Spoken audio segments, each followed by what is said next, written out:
Fund flow statement நம்ம எதுக்காக prepare பண்ணுறோம் அப்படின்னாக்கா, ஸோ மூவ்மெண்ட் ஆஃப் ஃபண்ட்ஸை நம்ம ஐடென்டிஃபை பண்ணுறது தான். ஸோ மூவ்மெண்ட் ஆஃப் ஃபண்ட் அப்படின்னா என்ன அப்படின்னா, ஸோ ஃபண்டு நம்மக்கிட்ட வந்து பார்த்தோன்னா சில நாள் வந்து அதிகமாக வரும், சில நாள் வந்து கம்மியாகும். சரிங்களா? ஸோ அதுதான் மூவ்மெண்ட் ஆஃப் ஃபண்டுன்னு சொல்கிறோம். ஸோ இந்த மூவ்மெண்ட் ஆஃப் ஃபண்டை வந்து நம்ம எப்படி கிரியேட் பண்ணணும் அப்படின்னு சொல்லும்பொழுது பார்த்தினாக்கா, ஸோ ஒர்க்கிங் கேபிட்டல், ஸோ அதை பேஸ் பண்ணி மட்டும்தான் நம்மளோட ஃபண்டு வந்து பார்த்தீங்கன்னாக்கா, ஸோ இன்ஃப்ளோ ஆகுதா, அவுட்ஃப்ளோ ஆகுதா, அதாவது உள்ளே வருதா இல்லை வெளியே போகுதா அப்படின்றது. ஸோ ஒர்க்கிங் கேபிட்டல் எப்படி கண்டுபிடிக்கலாம் அப்படின்னா, ஸோ அதாவது ஒர்க்கிங் கேபிட்டலில் கரண்ட் அசெட், கரண்ட் லைபிலிட்டி மட்டும் தான் நம்ம வந்து எடுப்போம். ஸோ இந்த கரண்ட் அசெட் அப்படின்றது வந்து பார்த்தீங்கன்னாக்கா, அதாவது நம்மளோட சொத்தோட மதிப்பு இன்க்ரீஸ் ஆச்சு அப்படின்னா ஒர்க்கிங் கேபிட்டல் வந்து இன்க்ரீஸ் ஆகும். அதே நம்மளோட அசெட் வந்து பார்த்தீங்கன்னா கம்மி ஆகிடுச்சு அப்படின்னா அதோட வேல்யூ என்ன ஆகுனாக்கா கம்மியாகிடும். ஸோ கரண்ட் லைபிலிட்டி அதுக்கு அப்படியே opposite. So current liability increase ஆச்சு அப்படின்னாக்கா ஒர்க்கிங் கேபிட்டல் டிக்ரீஸ் ஆகும். ஸோ அதே மாதிரி ஒர்க்கிங் கேபிட்டல் டிக்ரீஸ் ஆச்சு அப்படின்னாக்கா இந்த ஒர்க்கிங் கேபிட்டல் இன்க்ரீஸ் ஆகும். சரிங்களா? ஸோ இதுதான் ஃபண்டு ஃப்ளோ ஸ்டேட்மெண்ட் அப்படின்றது. இப்போ நம்ம ஃபார்மேட்குள்ளே போகலாம். ஸோ ஃபார்மேட்டை பொறுத்த வரைக்கும் பார்த்தீங்கன்னாக்கா, ஸோ 2 காலம் நம்ம ஓப்பன் பண்ண போகிறோம். ஸோ ஃபார்மேட்டை ஃபஸ்ட்டு என்ன அப்படின்னாக்கா, net profit earned during the year /closing balance of the P&L account /P&L appropriation account. அதாவது கொஸ்டினில் நம்மளுக்கு நெட் ப்ராஃபிட் கொடுக்கல அப்படின்னா நம்ம எதை எடுக்கலாம் அப்படின்னாக்கா, closing balance of profit and loss account, அதாவது ப்ராஃபிட் அண்ட் லாஸ் அக்கௌண்ட்டில் க்ளோசிங் பேலன்ஸை நம்ம எடுத்துக்கலாம். அப்படி இல்லைனாக்கா P&L அப்ராப்ரியேஷன் அக்கௌண்ட்டை நம்ம எடுத்துக்கலாம். சரிங்களா? அதாவது அதுவும் க்ளோசிங் பேலன்ஸ் தான். ஸோ அதாவது நெட் ப்ராஃபிட் கொடுக்கல அப்படின்ற பட்சத்தில் நம்ம இதை எடுத்துக்கலாம். ஸோ நம்ம எதை ஆட் பண்ணோம் அப்படின்னாக்கா, add non fund and non operating items which are already debited to the profit and loss account /P&L appropriation account. So இந்த நான் ஃபண்ட் அண்ட் நான் ஆப்ரேட்டிங்கில் ஆல்ரெடி அதாவது P&L அக்கௌண்ட்டில் டெபிட்டட் ஐட்டம்ஸ் மட்டும் தான் எடுக்கணும். ஸோ ப்ராஃபிட் அண்ட் லாஸ் அக்கௌண்ட்டில் எதெல்லாம் டெபிட்டடில் வரும் அப்படின்னா, ஒன்று வந்து பார்த்தீங்கன்னா எக்ஸ்பென்சஸ். சரிங்களா? அதாவது ஆப்ரேட்டிங் எக்ஸ்பென்சஸும் வரும், அதாவது நான் ஆப்ரேட்டிங் எக்ஸ்பென்சஸும் வரும். ஸோ இன்னொன்று அப்படின்னா என்ன அப்படின்னாக்கா லாஸ், அதெல்லாம் வரும். ஸோ அதெல்லாம் தான் நம்மளுக்கு profit and loss account debit ஐட்டம்ஸில் வரும். ஸோ இங்கே நம்ம எதை எடுக்கணும் அப்படின்னா, ரெண்டு விஷயத்தை மட்டும் தான் எடுக்கணும். ஒன்று வந்து பார்த்தோன்னா நான் ஆப்ரேட்டிங் ஐட்டம்ஸும், இன்னொன்று பார்த்தினாக்கா லாஸ். அது 2 மட்டும் தான் நம்மளுக்கு வரும். ஸோ இதெல்லாம் பார்த்துங்க, டெப்ரிசியேஷன், அடுத்தது பார்த்திங்கனாக்கா provision for depreciation on fixed assets. So டெப்ரிசியேஷனை பொறுத்த வரைக்கும் பார்த்தினாக்கா ஒரு தேய்மானம் என்பது, அதாவது நம்மளோட அசட்டோட வேல்யூவில் டிக்ரீஸ் ஆகிட்டே வரும். ஸோ டெப்ரிசியேஷன் நம்ம எடுத்துக்கிட்டோம். அடுத்தது பார்த்தீங்கன்னா நம்ம சொன்ன மாதிரி loss. So loss on sale of fixed assets and இன்வெஸ்ட்மெண்ட்டோ, loss on revaluation of fixed asset, அதாவது எதெல்லாம் லாஸ்ன்னு கொடுத்துருக்காங்களோ ஸோ நம்ம என்ன பண்ணலாம் அப்படின்னா இந்த டெபிட்டட் ஐட்டம்ஸில் நம்ம அந்த ஐட்டம்ஸ் எல்லாமே மென்ஷன் பண்ணலாம்.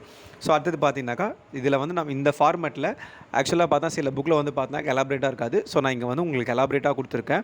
இன்டான்ஜிபிள் அசெட்ஸ் ரிட்டன் ஆஃப், அதாவது நம்ம எதெல்லாம் ரிட்டன் ஆஃபாக கொடுத்துருப்பாங்களோ, ஸோ சம்டைம் பார்த்தா வெறும் குட்வில் ரிட்டன் ஆஃப் மட்டும்தான் இருக்கும் சில புக்கில். இங்கே பார்த்தீங்கன்னா நான் எல்லாமே பிரித்து கொடுத்துருக்கேன். So goodwill written off, patent written off, trade marks written off, copyrights written off. So அடுத்தது பார்த்தோன்னா fictitious assets written off. So அதாவது ப்ரீலிமினரி எக்ஸ்பென்சஸ் தான் ஃபிக்ஸியஸ் அசெட்ஸ். ஸோ இதில் ஆட் ஆகும். ஸோ அடுத்தது பார்த்தா சில கொஸ்டின்ஸில் பார்த்தா அவங்களுக்கு வந்து ஜென்ரல் ரிசர்வ் கொடுத்துருப்பாங்க. இதை நம்ம டெபிட் பண்ணணுமா இல்லை கிரெடிட் பண்ணணுமான்னு சொல்லிட்டு சில பேர் டவுட் இருக்கும். ஸோ நீங்கள் டவுட்டே பட வேணாம். ஸோ ஜென்ரல் எக்ஸ்பென்சஸ் எல்லாமே பார்த்தீங்கன்னா ப்ராஃபிட் அண்ட் லாஸ் அக்கௌண்ட்டில் டெபிட்டட் ஐட்டம்ஸில் தான் வரும். அதாவது நான் ஆப்ரேட்டிங்ன்ற காரணத்தால் நம்ம இதை டெபிட் பண்ணுறோம். அடுத்தது ட்ரான்ஸ்ஃபர் டு சிங்கிங் ஃபண்ட், அடுத்தது transfer to contingency reserve.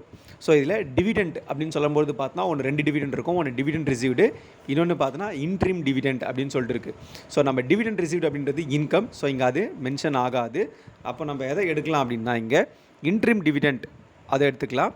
Suppose நம்ம என்ன பண்ணலாம் அப்படின்னாக்கா, இந்த ப்ரப்போஸ்டு டிவிடெண்ட் ப்ராக்கெட்டில் CL, அதாவது கரண்ட் லைபிலிட்டிஸ் அப்படின்னு கொடுத்துருந்தாங்க அப்படின்னா நம்ம அதை எடுத்துக்கலாம். ஸோ லாஸ்ட் அப்படின்னாக்கா loss on redemption on debentures. So இப்போ நம்ம எதெல்லாம் லெஸ் பண்ண போகிறோம் அப்படின்னாக்கா, non fund and non operating items which are already credit to the profit and loss account. So இதெல்லாம் நம்ம கிரெடிட்டில் எல்லாமே பார்த்தோன்னா இன்கம் மட்டும் தான் நம்ம எடுக்க போகிறோம். ஸோ இதெல்லாம் வரும் அப்படின்னா dividend received, interest received, rent received, commission received and almost. So நம்ம அதில் லாஸ் பார்த்தோம். இதில் profit on sale of fixed asset and investment, profit on revaluation of fixed asset, so excess provision transfer to profit and loss, refund of income tax. So அதில் provisions of income tax எடுத்திருப்போம், நம்ம இங்கே refund. So அதுதான் நம்மளுக்கான format. So இங்கே அதில் add பண்ணிவிட்டு, அதாவது நெட் ப்ராஃபிட் ப்ளஸ் அந்த டெபிட்டட் ஐட்டம்ஸை ரெண்டுத்தையும் ஆட் பண்ணிவிட்டு நம்ம எதை லெஸ் பண்ணோம் அப்படின்னா கிரெடிட் ஐட்டம்ஸை லெஸ் பண்ணிட்டோம் அப்படின்னாக்கா நம்மளுக்கு ஃபண்ட் ஃப்ரம் ஆப்ரேஷன்ஸோட ஆன்சர்ஸ் வந்து வந்துடும். ஸோ இப்போ ஒரு கொஸ்டின் பார்க்கலாம். Find out the fund from operation details. So debit and credit. So debit side பார்த்தீங்கன்னா to salaries, rent, provision for bad debts, preliminary expenses, goodwill written off, depreciation, loss on sale of plant. இதில் பார்த்தீங்கன்னாக்கா book value 10,000, sold for 8,000 கொடுத்துருப்பாங்க. அடுத்தது provision for tax, net profit. So total add பண்ண debit side 1,05,000. இப்போ credit side பார்த்தீங்கன்னாக்கா by gross profit, profit on sale of building. அதில் பார்த்தீங்கன்னா sold for 10,000, book value 5,000. So அதை டிடெக்ட் பண்ணி 5,000 போட்டிருப்பாங்க கொடுத்துருக்காங்களே. ஸோ இப்போ நம்ம அதை தான் கேல்குலேஷன் பண்ண போகிறோம். ஸோ இப்போ ஆன்சர் போகலாம். So net profit earned 18,000, add non operating and non fund items already debited to the P&L account.